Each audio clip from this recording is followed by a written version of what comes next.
There is a photograph from that day. Aretha Franklin, Whitney Houston, and their producer, Narada Michael Walden, are standing together in the studio. All three of them are smiling. Aretha has her arm around Whitney. Whitney is leaning in slightly, the way you lean into someone you have known your whole life. If you didn't know anything about that session, about what was riding on it, about what the music industry expected from it, you would look at that photograph and think, nice day at work. But that photograph is doing a lot of heavy lifting. It was the spring of 1989. Aretha Franklin was recording her 35th studio album, Through the Storm, for Arista Records. The label had lined up an extraordinary list of collaborators. Elton John on the title track, James Brown, The Four Tops, Kenny G. And for one song, written by Albert Hammond and Diane Warren, they wanted Whitney Houston. Whitney was 25 years old at the time. Her self-titled debut album had sold 25 million copies worldwide.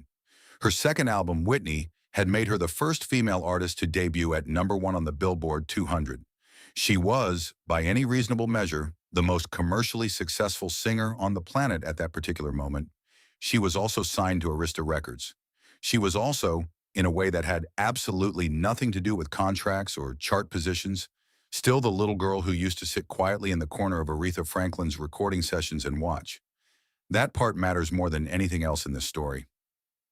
Cissy Houston, Whitney's mother, had been singing backup for Aretha Franklin since the late 1960s. She was part of the Sweet Inspirations, the all-female vocal group that accompanied Aretha on recordings and live dates for years. Cissy was not simply a session musician to Aretha. They were close in the way that people who make music together over a long stretch of time become close. They had shared stages and studios and long travel days, and they knew each other's voices the way you know the sound of someone's footsteps in a hallway. And sometimes when Cissy came to record, she brought her daughter. Whitney was around 9 or 10 years old the first time Aretha really saw her. Small girl, red pigtails, hair parted down the middle. Aretha later remembered that Cissy had clearly instructed her to be quiet because she barely said a word the entire time. She just sat and watched. She was, by Aretha's own description, very shy and very attentive. Years later, recalling the first time she heard young Whitney actually sing, Aretha said, "When she hit the soprano, I said, 'Oh, this little girl can sing. Okay, Cissy's baby can sing.'" That is what Whitney carried into that studio in 1989. Not her album sales, not her Grammy, not the magazine covers, or the sold-out tours, or the #1 singles. The memory of being that quiet little girl in the corner, hair in pigtails, watching the woman she called Auntie Ree work. That memory doesn't disappear because you become famous. Sometimes it gets heavier. The music press had been framing the session as a collision for weeks before it happened. Two queens of Arista Records in the same room, on the same track. The coverage was almost always competitive. Whose voice would dominate, whether the younger superstar would eclipse the legend, whether Aretha would reassert herself against a generation that had largely moved on. Publications that had never shown much interest in either woman's actual musical roots were suddenly fascinated by the prospect of them going head-to-head over a microphone. None of that reflected the real situation in any meaningful way. The real situation was more complicated, less loud, and in some ways far more interesting than a fight would have been. The song they were recording, It Isn't, It Wasn't, It Ain't Never Gonna Be, is a mid-tempo R&B track about telling another woman to back away from your man. It is a Diane Warren composition, which means it is well-crafted, hook-forward, and built to work on radio. It is not by any stretch a song designed for what either of these voices could actually do when they were fully inside their own power. It doesn't have the open space that Aretha's gospel phrasing needs. It doesn't have the structural architecture that allows Whitney's upper register to do what it does. It is a pop record, and both of these women were, at the deepest level of who they were musically, something entirely different from pop. Narada Michael Walden, who produced the track, had worked extensively with both of them over the years. He knew Aretha's instincts intimately.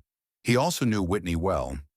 He had produced How Will I Know for Her back in 1985, and the two had a genuine working rapport. He understood, probably better than most people in the room that day, That what these two women did when they were fully inside a song was not something you could engineer or schedule. It either happened or it didn't. You created conditions and then you waited. What makes this session worth examining, what makes it genuinely interesting rather than simply a commercial footnote in both their discographies, is the specific weight that Whitney brought into that building. She had spent several years at the top of an industry that had very precise ideas about what she should be: polished, accessible, reliable. Pop perfect, as one critic later put it. The producers who worked with her kept her in creative lanes that were commercially safe and emotionally manageable. The rawer, more unguarded things she had grown up hearing in church, in her mother's voice at the dinner table, in Aretha Franklin's voice on records she had listened to since before she could fully understand what she was hearing. That was present in her. It was always present in her. But it was not always present in her recordings, because the industry had learned that it could sell the controlled version and preferred to do exactly that. Standing in a studio with Aretha Franklin has a way of making that particular tension visible and impossible to ignore. Because Aretha never resolved that tension by choosing a side. She never decided to be the pop artist or the gospel singer. She just opened her mouth and the two things existed simultaneously in her voice without apparent effort or contradiction. That was the thing Whitney had watched as a child from the corner of the room. That was the thing she had been trying to understand, consciously or not, for her entire adult life as a singer. And now she was standing at a microphone with Narada behind the board and Aretha right beside her, and a Diane Warren song on the music stand that neither of them had written or asked for. The session was warm. By multiple accounts from people who were present, there was no tension in the room in the way the press had imagined. Aretha herself, years later, said simply that they had a lot of fun. Whitney deferred to Aretha, not from weakness or lack of confidence, but from something that was closer to a very old and deeply held respect. She listened before she sang. She left space. She followed what Aretha was doing and responded to it rather than arriving with a fixed performance mapped out in advance. For a singer whose studio work was typically characterized by enormous technical control and careful precision, that quality of listening was not a small thing. Aretha, for her part, treated Whitney as an equal. She had watched this particular young woman develop from a quiet, polite child into someone whose voice had genuinely moved her. In the tribute she would write for Rolling Stone after Whitney's death, Aretha described specific moments in specific songs with the kind of close attention that only another singer produces. Not a critic observing from outside, but a musician remembering what it sounded like when another musician did something true. When the single was released in June of 1989, the commercial reception was disappointing by the standards both women had set for themselves. On the Billboard Hot 100, it peaked at number 41. That number felt worse than it was, partly because Whitney in particular had established chart expectations that were genuinely difficult to live up to. Critics were not generous. One later called it an embarrassing failure for both of them, which was the kind of line that gets quoted for years afterward, regardless of whether it actually holds up. But on the R&B chart, the song climbed to number 5. That gap is worth sitting with. The pop market, the radio programmers, the mainstream industry, they didn't know what to do with this record. It didn't fit the format cleanly. It had edges that commercial pop wasn't comfortable with. But the audience that approached this music from the gospel and soul tradition, the people who understood the specific vocabulary that Aretha and Whitney were working in, heard something in it. Not a flawlessly packaged hit. Something more uneven and more honest than that. Two voices that had been shaped by the same deep musical roots, trying to do something real inside a format that was slightly too small for either of them. The song is genuinely imperfect. Both women are working within constraints that don't fully suit them. There are moments where you can hear them reaching towards something the track simply isn't built to carry, but there are also moments, shorter than you'd like, where something happens that no studio technique could manufacture. Two instruments tuned in the same tradition, briefly playing without anyone else setting the terms.